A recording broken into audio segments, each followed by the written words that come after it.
जय हिंद, जय भारत, वंदे मातरम। मैं रविंद्र फौजी।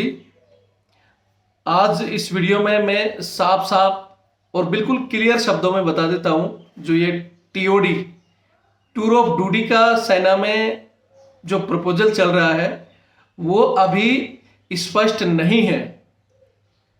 मैं आपको फिर बता दूं कि मैं लगातार army headquarter, ministry of defence, रक्षा मंत्री, इन सब जगह फोन से, ईमेल से, हर चीज से हर दूसरे तीसरे दिन इन चीजों की हम क्लियर कर रहे हैं कि क्या हो रहा है।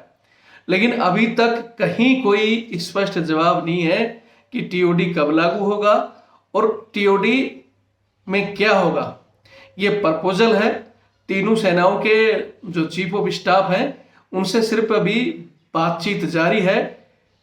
फिर कहता हूं कि ये जहां तक उम्मीद है 2023 के बाद ही ये लागू होगा।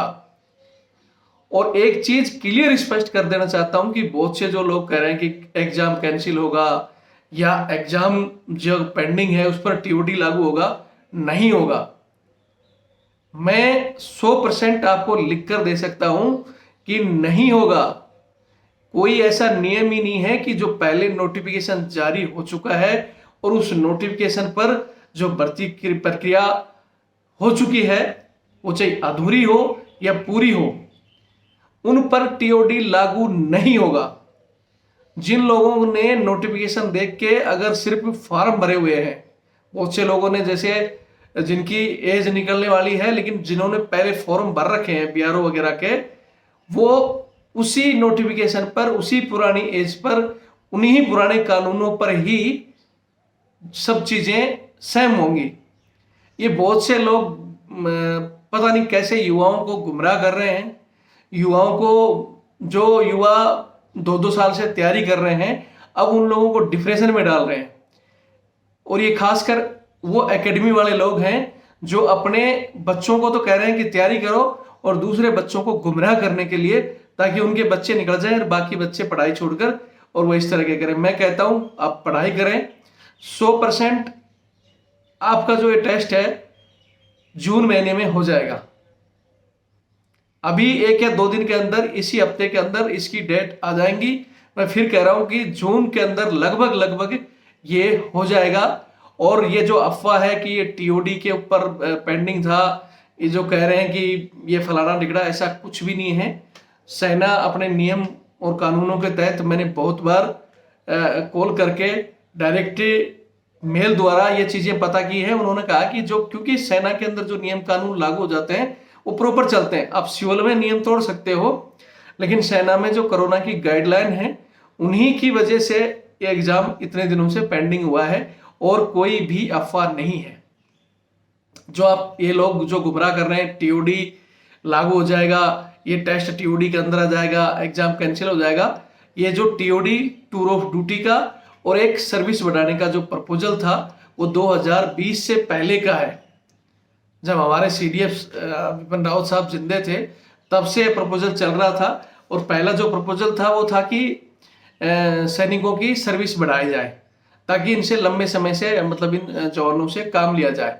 तो उस समय भी हमने विरोध किया था और वो मामला पेंडिंग हो गया। लेकिन वो सर्विस बढ़ाने का और टूर ऑफ ड्यूटी का पहले से ही क्लियर था कि 2023 में ये चीजें लागू होंगी और इसका डिस्कस उसी समय से चल रहा है। हम लोगों ने हमेशा इसका विरोध किया है। मैंने पहले भी वीडियो में बताया है कि जरूरत पड़ेगी तो हम इसके लिए कोर्ट में, सुप्रीम कोर्ट में हम जाएंगे। आप अपनी पढ़ाई पर ध्यान रखें, किसी दूसरे के कहने से गुमराह ना हो। और ये खासकर एकेडमी और वो न्यूज चैनल जिन्हें डिफेंस की एबीसीडी भी नहीं पता है, वो बस ऐसे अखबारों से इधर उधर से खबर लेकर वो बोलता है, वो उसकी सुनकर, वो उसकी सुनकर, लंगर न्यूज जैसे फौज में होती है ना, उस तरह की लंगर न्यूजों को घुमा रहे हैं। मैं फिर कह रहा हूं कि हमने लगातार जहां जहां ये प्रक्रिया और जहां जहां ये बातें चल रही है वहां हमारे जो बंदे बैठे हैं नीचे, जो हमारे, क्योंकि जो भी हमारे क्लर्क स्टाफ हैं या अफसर साहिबान हैं, जहां भी ये चीजें डिस्कस हो रही हैं, लिखित में जो चीजें आ रही हैं, वो हमारे पास आएगा सबसे पहले और हम आपको बताएंगे कि क्या क्या होगा। और मैं फिर कह रहा हूं कि अभी तक इस चीज का कहीं कोई क्लियर नहीं है। ये जो अफवाहें चल रही हैं इस पर ध्यान न दें। आप अपनी तैयारी करें, जरूरत पड़ेगी तो हम आपके लिए कोर्ट में जाएंगे। हमने कह दिया है कि अगर टीओडी लागू हो तो स्थायी भर्ती को छोड़कर होना चाहिए। कुछ एक अफसर इसमें भी अड़ंगा डाल रहे हैं, फालतू की बकवासगिरी कर रहे हैं कि भाई हम एसएसबी के अफसरों के लिए पहले से ही लागू है। तो जो शॉर्ट सर्विस कमीशन के लिए जो लागू था पहले से ही, वैसे ही ओआरएस के लिए भी टीए पहले से ही लागू है, जिसमें कुछ समय के लिए रखते हैं फिर डिसम्बोडी करते हैं। वो आज भी उसमें ऐसे कैसे नियम चल रहे हैं। इसके अलावा भी अगर इनको करना है तो मैंने पहले ही कहा था कि स्थायी भर्ती एक साइड में हो, जो कहते हैं कि हम ज्यादा से ज्यादा लोगों को मौका मिले, देश में बड़ी सेना हो, तो उसके लिए स्थायी भर्ती के अलावा आप जवानों के लिए भी एक शॉर्ट सर्विस कमीशन की तौर पर एक प्रक्रिया चला दो कि भाई शॉर्ट सर्विस में 4 साल के लिए कोई आना चाहता है तो आए, वहां अपना सीखे सब चीजें देश हित के लिए, अपना सैलरी ले और फिर चले जाएं। लेकिन स्थायी भर्ती के साथ अगर ये छेड़छाड़ होती है, जवानों के साथ ये अन्याय होता है, क्योंकि जिसका टारगेट, जिसको पेंशन, जिसको पीछे नहीं दिखेगा गोली चलाने से पहले कि मेरे परिवार का क्या होगा, वो लड़ नहीं पाएगा। हर एक आदमी कुर्बानी देने वाला नहीं होता है।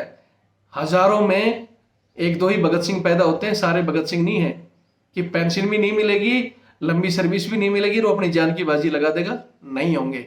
मैं फिर कह रहा हूं कि भगत सिंह, सुभाष चंद्र आजाद, बोस चंदे के निकलते हैं, उन चंदों को से लड़ाई नहीं लड़ी जाती। हमें ज्यादा से ज्यादा भगत सिंह बनाने हैं, ज्यादा से ज्यादा वहां सुभाष चंद्र बोस पैदा करने हैं। तो ये क्राइटेरिया जो स्थायी भर्तियों का ऐसे कैसे रखना होगा, क्योंकि उन्हें भी लगना चाहिए कि हम लड़ रहे हैं, मर रहे हैं, तो हमारे परिवारों का ख्याल रखने के लिए पीछे कोई है। तो इस तरह अगर करके सेना को कमजोर करने की कोशिश की तो इसलिए सुप्रीम कोर्ट और धरने की हम तैयारी कर रहे हैं। युवा, फिर कहता हूं, डरेना, कहीं कैंसिल नहीं होगा। जो बकवासबाजी लोग कर रहे हैं वो सरासर गलत है। जय हिंद, जय भारत, वंदे मातरम। ज्यादा से ज्यादा युवाओं तक शेयर करें और तैयारी करें। 100% जून में पेपर भी हो जाएगा और जुलाई के अंदर आपकी भर्तियां भी आ जाएंगी।